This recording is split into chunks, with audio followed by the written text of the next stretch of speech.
ভারত সীমান্তে বাজছে যুদ্ধের দামামা।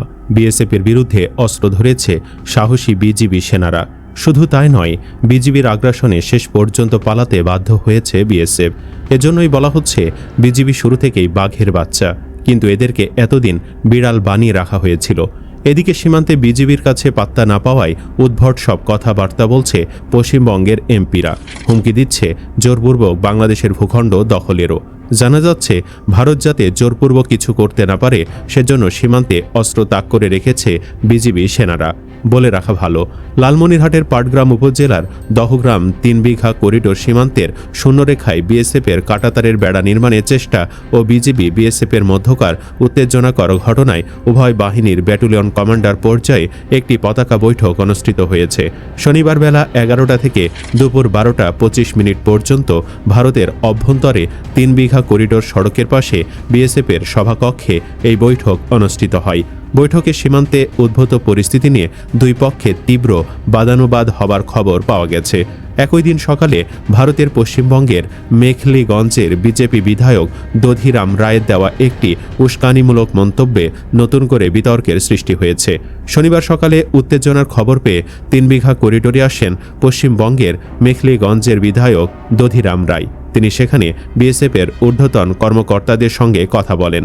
পরে ভারতীয় সাংবাদিকদের মুখোমুখি হয়ে তিনি বলেন, সীমান্ত আইন বা বাংলাদেশের আপত্তি যাই থাক না কেন, ভারতের কাঁটাতারের বেড়া নির্মাণের কাজ বন্ধ হবে না। মানে বিধায়ক দধিরামের মতে ভারত জোরপূর্বক বাংলাদেশের ভূখণ্ডের মধ্যে কাঁটাতারের বেড়া দিবে।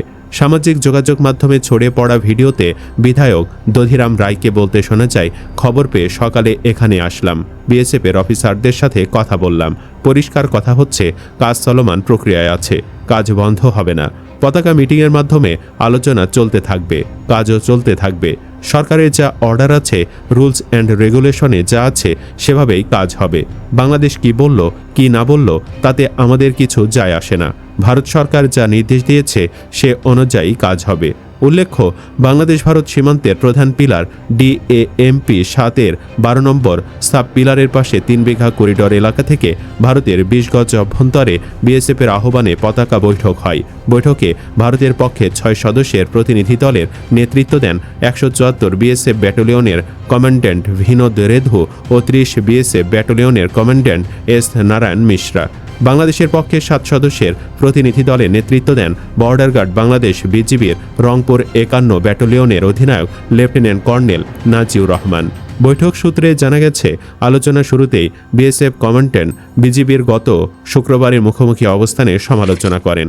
বিএসএফ দাবি করে শূন্যরেখা থেকে 50 গজের মধ্যে জমি অধিগ্রহণ করতে 3 ফুটের ছোট বাঁশের খুঁটি স্থাপন করা হয়েছিল, যা ছোট একটি বিষয়। কিন্তু এটিকে কেন্দ্র করে বিজিবির কোম্পানি কমান্ডার যেভাবে অস্ত্র ত্যাগ করে পজিশন নিয়েছেন তা অনাকাঙ্ক্ষিত ও দুঃখজনক। বিএসএফের এই বক্তব্যের কড়া জবাব দেন বিজিবি অধিনায়ক লেফটেন্যান্ট কর্নেল নাজিউর রহমান। তিনি বলেন, 1974 সালের মুজিব ইন্দিরা সীমান্ত চুক্তি এবং আন্তর্জাতিক আইন অনুযায়ী সীমান্তের 150 গজের মধ্যে কোনো ধরনের স্থাপনা বা কাঠামো নির্মাণ করা যাবে না। বিএসএফ আন্তর্জাতিক আইন অমান্য করে এবং বিজেপির বাধা উপেক্ষা করে জোরপূর্বক খুঁটি স্থাপন করছিল। এই অবৈধ অনুপ্রবেশ ঠেকাতে এবং নিজেদের নিরাপত্তার স্বার্থেই বিজিবি নিয়ম মেনে অস্ত্র ত্যাগ করে ফায়ারিং পজিশনে গিয়েছিল। পরে বিএসএফ অভিযোগ তোলে, কিছু বাংলাদেশি নাগরিক ভারতের অভ্যন্তরে প্রবেশ করে ভারতীয় নাগরিকদের চাষাবাদ নষ্ট করছেন। এর জবাবে বিজিবি অধিনায়ক বলেন, আমাদের কোনো নাগরিক যদি ভারতের ভেতর অবৈধভাবে প্রবেশ করেন তবে আপনারা তাকে আটক করে আমাদের কাছে বুঝিয়ে দিন। আমরা দেশের প্রচলিত আইন অনুযায়ী তার বিচার করব। আর যদি কোনো বাংলাদেশির কারণে চাষাবাদ নষ্ট হয়ে থাকে তবে আমরা তার জন্য দুঃখ প্রকাশ করছি। আপনারা কাঁটাতারের বেড়া নির্মাণের জন্য জমি অধিগ্রহণ করতেই পারেন, তাতে আমাদের সমস্যা নেই। কিন্তু নিচে পাকা করে যে কোনো ধরনের স্থায়ী কাঁটাতারের বেড়া নির্মাণ করতে হলে তা অবশ্যই আন্তর্জাতিক আইন মেনে সীমান্ত থেকে 150 গজের বাহিরে দিতে হবে। এর আগে শুক্রবার সন্ধ্যায় 3 বিঘা করিডোরের শূন্যরেখার মাত্র 10 থেকে 20 গজের মধ্যে বিজিবিকে না জানিয়ে আন্তর্জাতিক আইন লঙ্ঘন করে কাঁটাতারের বেড়া দেওয়ার উদ্দেশ্যে বাঁশের খুঁটি পোতা শুরু করেন বিএসএফের 174 ব্যাটালিয়নের ভীম ক্যাম্পের প্রায় 80 জন সশস্ত্র সদস্য।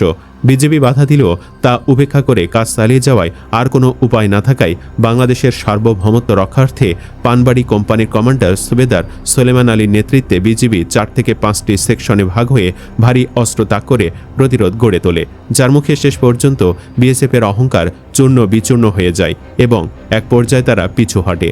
নাম প্রকাশ না করার শর্তে বিজিবি রংপুর 51 ব্যাটালিয়নের একাধিক দায়িত্বশীল কর্মকর্তা জানান, গতকালের বিজিবির সেই রণপ্রস্তুতি ও অনড় অবস্থানের কারণে বিএসএফের শীর্ষ কর্মকর্তারা আজকের বৈঠকে কিছুটা নরম সুর অবলম্বন করেন।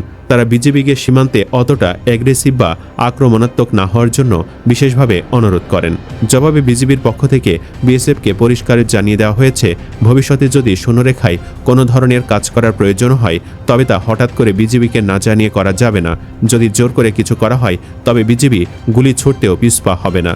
যে কোনো কাজের আগে অবশ্যই অফিসিয়ালি বিজিবি ও বিএসএফের ঊর্ধ্বতন কর্তৃপক্ষের বৈঠক ও হস্তক্ষেপের মাধ্যমে লিখিত অনুমতি নিতে হবে। বিএসএফ কমান্ডেন্টরা শেষ পর্যন্ত অনেক ঘেউ ঘেউ করার পর বিজিবির এই শর্তে একমত পোষণ করেছেন এবং বর্তমানে সীমান্তে পরিস্থিতি স্বাভাবিক রয়েছে। দর্শক, বিজিবির সাহসী মনোভাব কেমন লেগেছে আপনার কাছে?